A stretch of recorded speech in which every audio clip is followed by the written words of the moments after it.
کا اتنا کام ہے کہ اور شادیاں جو ہیں شاید مجھے کام سے روک دیں گی. اچھا اچھا. اس لیے میں پہلی بیوی کا ہی وفادار ہوں, اس کے ساتھ وفادار رہنا چاہتا ہوں. صحیح ہو گیا. اچھا ڈاکٹر صاحب مجھے یہ بتائیے, جو یوٹیوب کی جو ارننگ ہوتی ہے وہ آیا کہ حلال ہے حرام ہے, اس کو بھی تھوڑا سا بتائیے. دیکھیں پہلی بات تو یہ, جیسے میں نے پہلے بھی عرض کیا کہ میں مفتی نہیں ہوں کہ میں حلال حرام کا فتویٰ دوں. جی جی. میں ایک طالب علم ہوں دین کا, اور میری رائے یہ ہے کہ اس میں حلال شکل بھی ہے اور حرام صورت بھی موجود ہے. جی جی.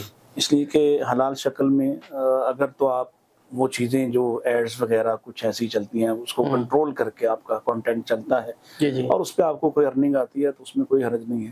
لیکن اگر آپ کا جو کنٹینٹ ہے وہ آپ کو اس کی کوئی پرواہ نہیں ہے کہ اس پر کون سی ایڈز چلتی ہیں, اور وہ ایڈز پیور قسم کی فحش قسم کی ایڈز ہیں, ان کے ذریعے سے ملنے والی کمائی میں آپ بھی حصے دار ہیں, تو پھر میں سمجھتا ہوں یہ درست زبردست ہو گئی. اچھا جو پارلر کی جو لڑکیاں ہوتی ہیں جو وہ کام کر رہی ہوتی ہیں, ان کو معاشرے میں اچھا نہیں سمجھا جاتا, اس کے باوجود بھی جب بھی میں اپنے بھی بات کر رہا ہوں, سب کی جتنے بھی علماء ان کے گھر میں کوئی فنکشن ہوتا ہے تو جو برائڈل جو دلہن ہوتی ہے اس کی تیاری کے لیے موسٹلی جو ہے نا اہتمام کیا جاتا ہے پارلر والی کا, لیکن ان کی کمائی کو اچھا نہیں سمجھا جاتا یا ان کو اچھا نہیں سمجھا جاتا. تو آپ کیا کہتے ہیں اس بارے میں؟ پہلی بات تو یہ ہے کہ کسی بھی درست اور جائز ذریعہ آمدن کو برا سمجھنا یہ خود بذات خود ایک برا کام ہے. جو چیز درست ہے وہ درست ہے, اور اس کے ذریعے سے کمانا بھی درست ہے. اور سمجھنے کی بات تک تو یہاں ایسے بھی لوگ موجود ہیں جو MBBS کی ہوئی بچیاں جو ہیں ڈاکٹرز بنتی ہیں, ان کی کمائی کو اچھا نہیں سمجھتے, نرسنگ سٹاف کی کمائی کو اچھا نہیں سمجھتے. اسی طرح سے مختلف اور شعبے ہیں. تو جہاں اختلاط نہ ہو, مخلوط ماحول نہ ہو, اور خواتین اپنے دائرہ میں رہ کر کسی درست طریقے سے کما سکتی ہیں, اس کمانے میں کوئی مسئلہ نہیں ہے. لیکن چونکہ پارلر کا ایشو ایسا ہے کہ اس میں کچھ چیزیں ایسی ہوتی ہیں جو ممنوع ہیں شریعت میں. جیسے اللہ کے نبی صلی اللہ علیہ وسلم نے آپ کی جو حدیث کا مفہوم ہے کہ یہ مختلف قسم کی وہ بال اکھاڑنے والیاں اور دانتوں میں جو ہے وہ جگہ بنانے والیاں, اور اسی طرح سے جیسے ابرو اور اس طرح کی چیزیں بنانے والی ہیں, ان پر آپ نے لعنت فرمائی. تو اگر کوئی ایسے کام کرتا ہے اور ان کاموں میں ملوث ہوتا ہے تو اس کی کمائی وہ پورے پارلر کی کمائی ہی حرام ہو جائے گی. لیکن اگر کوئی ایسی کوئی خاتون ہے جو جائز اور درست میک اپ کرتے ہوئے اور ممنوع کاموں سے بچتے ہوئے, یعنی وہ کسی کو جھوٹے نقلی بال نہیں لگاتی, جھوٹے ناخن نہیں لگاتی, وہ کسی کی شکل کو تبدیل کرنے کی کوشش نہیں کرتی, اور وہ اس کو بناؤ سنگھار کرتی ہے اور اس پر وہ کوئی ارننگ کرتی ہے, اس میں کوئی مسئلہ نہیں ہے. بناؤ سنگھار اپنے شوہر کے لیے شریعت نے نہ صرف یہ اس کو پسند کیا بلکہ حکم دیا ہے. نبی پاک اسلام کی حدیث کا مفہوم یہ ہے کہ آپ نے اس کو عورت کے لیے حکم دیا کہ وہ اپنے شوہر کے لیے تیار ہو, اس کی سج سنور کر اس کے سامنے آئے.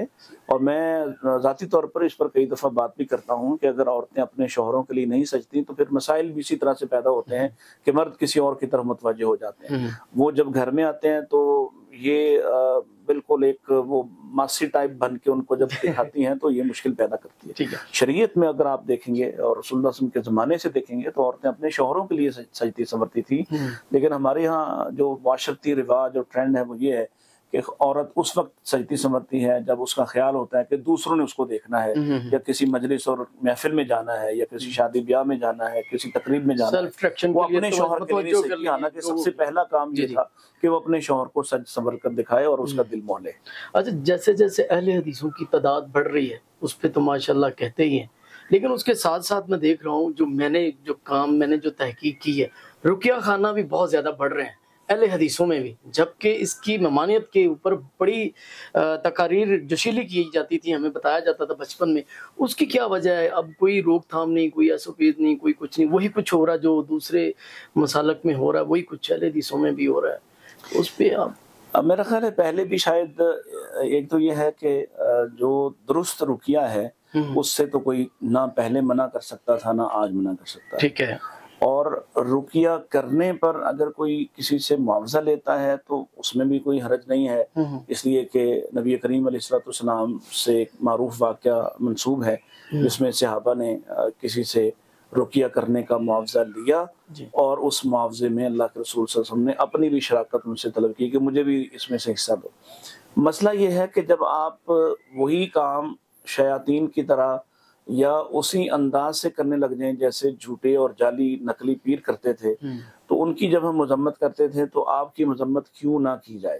مثلا کسی کو دیکھتے ہی کہہ دینا کہ تمہیں کوئی مسئلہ ہے اور اسے شک میں ڈالنا، یا کسی کو اس پر دم کرنا، درود اس پر رقیہ کرنا، اور اس کے بعد اس کو کہانی سنا دینا کہ تمہارے پورے گھر والے ہی اس میں مبتلا ہیں، اور اس میں طرح طرح کے لوگوں کے نام اور چیزیں نکالنا، تعویذ نکالنا شروع کر دو، یا آپ عورتوں کے ساتھ آمنے سامنے بیٹھ جائیں، ان کا ہاتھ پکڑیں، ان کی ناک پکڑیں، ان کا سر پکڑیں، اور دم کے نام پر آپ ان کو بٹھائیں سامنے، اور اس طرح سے بے پردہ عورتوں کے ساتھ آپ مخلوط ہو جائیں، اور پھر ان کو کبھی مارنا شروع کر دیں، جن نکال. یہ جو صورتیں ہیں یہ ویسے ہی شروع میں وہاں بھی خراب تھی، اگر اہل حدیثوں میں ہوتی ہیں تو اور زیادہ خراب ہے، کیونکہ یہ تو وہ لوگ تھے جن کی ذمہ داری تھی کہ وہ حدیث کے مطابق اپنی زندگی کو گزارتے، اور قرآن و سنت کا جو ان کا دعویٰ ہے اس پر اپنی زندگی کو بہتر استوار کرتے. اگر وہ کمانے کے چکر میں اس کام میں پڑ گئے ہیں تو یہ زیادہ مذمت کے قابل ہے. کبھی جادو بد نظری کا شکار ہوئے آپ؟ کبھی اثرات محسوس ہوئے آپ کو؟ پتہ نہیں جی، اللہ کے سپرد کیا ہوا ہے. صبح شام کے اذکار جو تھوڑے بہت کر لیتے ہیں اسی پر گزارا کرتے ہیں. کئی لوگ کہتے ہیں ہوتا ہے کئی دفعہ کئی مسائل ایسے لگتے ہیں کہ جو ظاہراً کسی بھی اور معاملے میں نظر نہیں آ رہے ہوتے، کوئی انویسٹیگیٹ کر کے بیماری آپ کو پتہ نہیں چل رہی ہوتی، تو بعض لوگ کہتے ہیں کہ آپ کو یہ مسئلہ ہو سکتا ہے. ایک آدھ بندے نے ایسا کرنے کی کوشش بھی کی کہ وہ مجھے یہ وہم ڈال دے، تو میں اس لیے ان باتوں پہ اتنی توجہ نہیں دیتا کہ اللہ کے سپرد ہے وہ. اور پھر ویسے بھی نبی پاک علیہ الصلوۃ والسلام کے فرمان کے مطابق وہ جو لوگ ہیں جن کو جنت کی بشارت آپ نے دی، جو ابتدائی طور پر ہی جنت میں جائیں گے اور بغیر کسی حساب کے جائیں گے، ان کی کچھ خوبیاں یہ تھیں کہ نہ تو یہ رقیہ کروائیں گے، نہ یہ دم جھاڑ کروائیں گے، نہ یہ وہم میں پڑیں گے، نہ یہ اس طرح کے کاموں میں ملوث ہوں گے. تو ہم بھی کوشش کرتے ہیں کہ چلیں کچھ بچ کے شاید اس میں کسی صف میں شامل ہو جائیں. اچھا ڈاکٹر ذاکر نائک صاحب، پینٹ کوٹ کے ساتھ اگر وہ جماعت کرواتے ہیں تو اس کے پیچھے اہل حدیث کے بڑے بڑے شیوخ بغیر فتویٰ لگائے نماز پڑھنے کے لیے تیار ہیں. اگر کوئی پاکستانی اور عام شہری پینٹ کوٹ کے ساتھ یا پینٹ شرٹ کے ساتھ عام لباس کے ساتھ اگر نماز کروائے تو کوئی بھی نماز پڑھنے کے لیے تیار نہیں، بلکہ فتویٰ لگایا جاتا. اس کی کیا وجہ ہے؟ انصاف کا تقاضا تو یہ ہے کہ اگر فتوے کا گنجائش بچتی ہے تو وہ پھر ڈاکٹر صاحب کے لیے بھی ہونی چاہیے، عام مسلمان کے لیے بھی ہونی چاہیے. اس میں جو وضاحت ہے نا وہ ذرا سمجھیے گا. اول اگر تو ڈاکٹر ذاکر نائک مستقل کہیں امام ہوں تو انہیں بھی ایسا لباس پہننا چاہیے جو تمام مسلمانوں کی نگاہ میں اور نظر میں اچھا اور بہتر لباس ہے. اور یقیناً ڈاکٹر صاحب کا لباس وہ ساتر ہے، لیکن وہ بہرحال ایک مغربی تہذیب کا آئینہ دار قسم کا لباس ہے. ہمارے ہاں علماء اس کو نہیں پہنتے، اس کی کچھ ریزنز ہیں. علماء ایسا لباس پہنتے ہیں جو لوگوں کی نظروں میں انہیں مرغوب رعب دار شخصیت بناتا ہے، جس پر کوئی سوال نہیں. یعنی وہ ساتر بھی ہوتا ہے اور اس کے اندر وہ ساری صفات بھی ہوتی ہیں جو شریعت نے بیان کی ہوتی ہیں. ڈاکٹر صاحب اگر پہنتے ہیں تو ہم بھی کسی کو منع نہیں کرتے، کوئی بھی شخص پہن سکتا ہے. میں خود بڑا عرصہ پہنتا رہا ہوں، اور کوئی میرا خیال ہے 2013-14 میں جا کے میں نے چھوڑنے کی ریزن بس اس لیے کہ میں اس سے پہلے ظاہر میں سرکاری کالج میں پڑھاتا ہوں، تو میں وہ ایک فیز تھا زندگی کا بہت، چونکہ بچپن سے میں اس طرف سے آیا. تو جب میں فل ٹائم دعوت کی فیلڈ میں آیا تو مجھے خود لگا کہ مجھے اب یہ لباس نہیں پہننا چاہیے، تاکہ جو ایک عالم دین کا لوگوں کی نظر میں ایک سکیچ ہوتا ہے وہ اس کو متاثر کرتا ہے. اس لیے میں نے چھوڑا، اس کو مطلب لوگوں کے کہنے سے نہیں چھوڑا. اس لیے میں سمجھتا ہوں کہ اگر ڈاکٹر صاحب بھی کہیں باقاعدہ امام ہوں تو وہ بھی یقیناً یا تو ائمہ حرمین کی طرح لباس پہن لیں گے، یا شلوار قمیض، میں نے ان کو دیکھا شلوار قمیض پہنتے ہیں، کرتا شلوار پہنتے ہیں. تو مسئلہ کسی لباس میں نہیں ہے، مسئلہ اس پوزیشن کے ساتھ ہوتا ہے بعض کا. چونکہ وہ ایک دائی ہیں، وہ ایک استاد ہیں، وہ ہمارے ہاں بھی دائی اور استاد پہنتے ہیں، اور کسی بھی ایسے شخص کے پیچھے نماز پڑھنے میں کوئی مسئلہ نہیں ہے جس نے ساتر لباس پہنا ہو، جس نے شریعت کے مطابق سطر ڈھانپا ہو، اس کے پیچھے وہ دھوتی والا ہو، وہ کرتے والا ہو، شلوار والا، پجامے والا. ہاں اس کی بنیادی جو چیزیں ہیں وہ درست ہونی چاہیے، اس کے ٹخنوں سے اس کے شلوار پائچہ اونچا ہونا چاہیے. اگر یہ ہے تو کوئی مسئلہ نہیں ہے. لیکن عمومی طور پر اگر آپ کسی عالم کو یا کسی امام کو، اور خاص طور پہ نماز کے امام کو دیکھیں گے تو وہ پوری دنیا میں ایک سیٹ پیٹرن ہے، اس کے مطابق ہی زیادہ رہنا بہتر ہوتا ہے. کالا لباس جو ہے وہ اس کی کوئی ممانعت ہے، یا پہننا چاہیے، پہن لینا چاہیے، یا ضروری تو نہیں کہ یہ ایک مخصوص طبقہ ہے؟ محرم کے دنوں میں ایک انٹرویو کر رہا تھا، اس میں نے کالا لباس پہنا ہوا تھا، تو وہ کوئی کنٹروورشل انٹرویو تھا تھوڑا سا، تو انہوں نے یہ سمجھا کہ شاید یہ کوئی اس طبقے سے تعلق رکھنے والا کوئی شرارت کر رہا ہے یہ بندہ، آج 10 محرم ہے اور اس نے کالا لباس پہن رکھا. حالانکہ آپ کا نام ہی ایسا ہے کہ وہ اسے سمجھ نہیں آئی عثمان.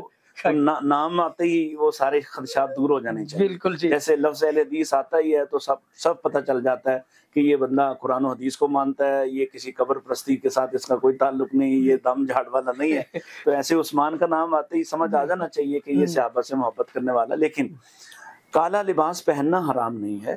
اصل میں ایشو یہ ہے کہ بعض مخصوص دنوں میں بعض لوگوں نے اس کو اپنی علامت بنا لیا.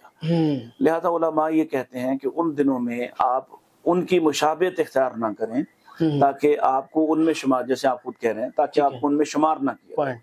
ادروائز تو صرف ایک رنگ جو ہے وہ مرد کو اور اسلام میں پہننا حرام اور منع ہے، وہ زرد رنگ ہے، وہ جو ایک خاص زردی کا رنگ ہے جو ہمارے ہاں جو آپ دیکھیں گے ہندو پروہتوں نے پہنا ہوتا ہے. تو چونکہ وہ پارسیوں کا اور ہندوؤں کا اور دیگر مذاہب کے بعض ماننے والوں کا، بت پرستوں کا ایک مخصوص لباس ہے، وہ مذہبی لباس ہے ان کا. جیسے آپ جو بدھوں کے بھکشو ہیں ان کو بھی دیکھیں گے تو انہوں نے ایک وہ زرد سی چادر جو ہے وہ نیچے بھی اور اوپر کندھے پہ بھی ڈالی ہوتی ہے. کی بجائے پہلے ان سے رابطہ کرنا چاہیے. جیسا کہ ابھی ایک کالم لکھا ہے کالم دین نے، تو اس کے اوپر کافی زیادہ لوگوں نے تنقید کی پبلکلی، جبکہ میں نے ان کا انٹرویو کیا، انہوں نے کہا مجھ سے ڈائریکٹلی کسی نے بھی بات نہیں کی، اصلاح کی کوشش نہیں کی. آپ نہیں سمجھتے کہ یہ کہیں نہ کہیں اس بات پہ بھی زیادتی ہوئی ہے؟ دیکھیں بات یہ ہے کہ جو ذاتی طور پر بات کرنا چاہیے تھی وہ تو زیادہ بہتر تھا کہ ان کے جو قریب کے لوگ تھے جن سے ان کا رابطہ تھا، جو بعد میں ساتھ ان کے بیٹھے اور ان کی معافی تلافی کا ماحول بنایا، انہیں پہلے ہی ان کے ساتھ بیٹھنا چاہیے تھا اور ان سے بات کرنا چاہیے تھی اور ان کو وضاحت کرنا چاہیے تھی. لیکن دوسری طرف اگر کوئی بندہ پبلکلی آ کے ایک بڑی شخصیت پر کالم لکھتا ہے یا بات کرتا ہے تو پھر اس کا رد بھی پبلکلی ہی ہوگا. یہ نہیں ہو سکتا کہ وہ تو کالم لکھے اور اس کو ہزاروں لوگ پڑھیں، لیکن جب اس کی اصلاح کی باری آئے یا اس پر کوئی اس کی درستی کی بات آئے تو پھر ہم اس کے گھر میں جائیں اور ہم کہیں ہم نے چونکہ پرسنلی اس کی اصلاح کر دی ہے لہذا بس اس کی اصلاح ہو گئی ہے. ایسا نہیں ہوتا. اس لیے کہ اگر کسی شخص نے اعلانیہ طور پر کوئی ایسا جرم انجام دیا ہے جو مسلمانوں کے دلوں کی آزاری کا سبب بنا ہے، اذیت کا باعث بنا ہے، تو پھر اس کی جو مذمت ہے وہ بھی پبلکلی ہوگی اور خود اس شخص کو بھی رجوع کرنا چاہیے پبلکلی. اور پبلکلی اس بات کا ابھی تک انہوں نے اعتراف نہیں کیا، اس بات کا ابھی تک بھی ان کی جماعت کے لوگوں نے بھی ان کو وہ قبول کروایا. وہ پہلے بھی انہوں نے ایک معافی نامہ آ کے پڑھا، دوسری دفعہ بھی انہوں نے اسی طرح سے اس ایک اعلامیہ کی تائید کی، لیکن انہوں نے ابھی تک یہ نہیں کہا کہ جو میں نے لکھا سیدنا معاویہ کے بارے میں، بنو امیہ کے بارے میں جو لکھا وہ بات غلط تھی، میں اس سے رجوع کرتا ہوں. جب تک کوئی شخص اپنے لکھے یا اپنے بولے ہوئے ایسے الفاظ ایسی باتوں کا خود رد نہیں کرتا، اس کی تردید نہیں کرتا، اس کو رجوع نہیں کہا جاتا. بس وہ ایک سیاسی معافی ہے، ان کے پریشر پہ، جماعت کے پریشر پہ یا لوگوں کے کرٹیسائز کرنے پر انہوں نے کوئی ایک محمل سی ایک معافی سے مانگ لی ہے. اس لیے بسد احترام وہ ہمارے محترم ہیں، لیکن ہمارے لیے کوئی شخص بھی تب تک ہی محترم ہے جب تک وہ محترم اور مقدس ہستیوں پر زبان درازی نہیں کرتا. اگر وہ اس پر زبان درازی کرے گا تو پھر اس کا کوئی احترام نہیں کیا جائے گا. تو انہیں واپس آنا چاہیے. اسی طرح اور بھی بہت سے لوگ ہیں جنہوں نے پبلکلی جب آپ ایک بات کرتے ہیں تو پھر آپ یہ کیوں چاہتے ہیں کہ آپ کی اصلاح پبلکلی نہ کی جائے؟ کیونکہ آپ نے پبلک آپ کرتے نا بات علماء میں، علماء آپ سے بات کرتے، مجادلہ کرتے، مباحثہ کرتے، مناظرہ کرتے، آپ کو سمجھاتے، آپ ان کو قائل کرتے، وہ آپ کو قائل کرتے. یہ بات تھی. اور آپ نے پبلک میں ایک نیوز پیپر پہ آپ نے کالم چھپوایا ہے، اس سے یہ تاثر جائے گا کہ جو انہوں نے لکھا یہ شاید درست لکھا ہے. اگر ظاہر ہے وہ جب تک وہی ادارہ نہیں چھاپتا یا اسی طرح کا کوئی ادارہ نہیں چھاپتا اور اتنی ہی سرکولیشن میں لوگوں تک سرکولیٹ نہیں کرتا، وہ کہاں لکھا ہوا پتہ ہے آپ کو بعد میں باقی رہتا ہے. لوگ اس کو دلیل بناتے ہیں آنے والے وقت میں کہ فلاں آدمی نے لکھا تھا اور اس نے بڑا وہ معتبر آدمی تھا. اگر اس کا رجوع ثابت نہیں ہوگا تو بعد والے زمانے والے بھی اس کی تنقید کریں گے. اچھا سر، اسوہ فاؤنڈیشن